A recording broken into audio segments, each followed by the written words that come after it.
तुम्ही या नियमावली पुस्तकाच्या डिस्ट्रीब्युशनच्या वेळेस पण तुम्ही एक छान प्रयोग केला होता. त्याच्याबद्दल पण आवडेल आम्हाला ऐकायला. माझा एक मित्र आहे योगेश चौधरी. त्याची एक संस्था आहे ओके. खोपा फाउंडेशन.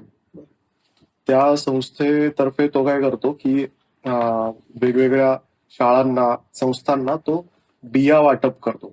बर.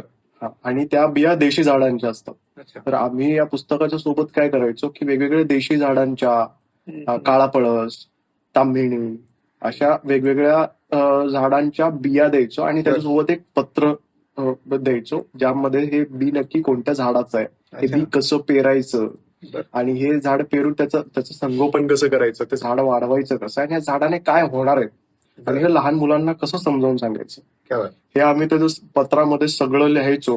हे पत्र हाताने लिहिलेलं असायचं.